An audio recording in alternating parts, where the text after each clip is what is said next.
Hi there, I'm Mike Bain from Christian Voice New Zealand. Not sure if you're noticing, but there's a change happening in our country. You may be forgiven if you hadn't noted, because we've been the subject to gradualism. Now, to explain gradualism, you've got to know about the frog. In this story, if you were to put a frog into a pot of cold water, you've got a very, very happy frog. But what happens if you turn the heat up gradually? The frog gets used to the new temperature and he remains happy. When the water is boiling, he doesn't jump out of the pot, but he stays there and is happy in his little life. Even though the temperature is boiling, he hasn't noticed, or he doesn't notice, it's bad for him. And he's been subject to the gradual rise of temperature.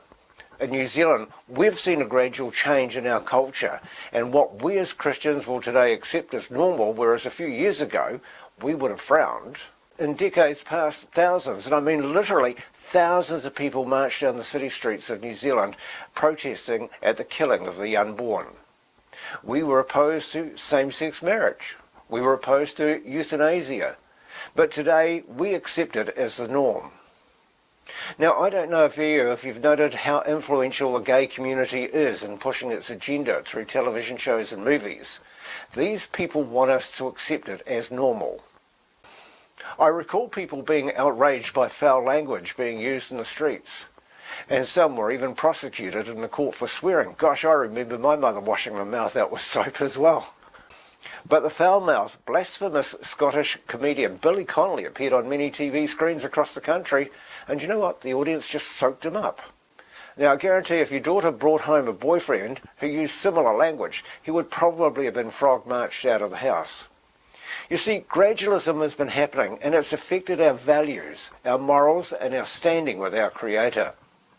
Today, we're witnessing another change in our society, and this is one, to quote Jesus, is happening like a thief in the night. Under emergency powers in New Zealand, Labour-led government is changing laws to suit their own agenda. They have and continue to use the current pandemic to instill fear into the population to accept their agenda under the guise of health and safety. So heed the warnings. There are many in this country who are awakening, and some are starting to push back.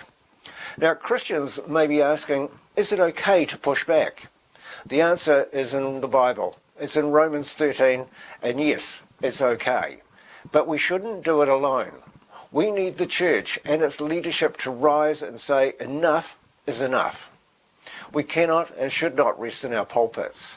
And this is the warning I give to the church. If you don't stand up and lead your people, they'll drift off and find someone who will lead them. The Bible talks about such a leader who will give them the answers they're looking for. That leader is the Antichrist. Vaccination passports are not the mark of the beast, but it's a pointer of the things to come. So wake up, church. Wake up.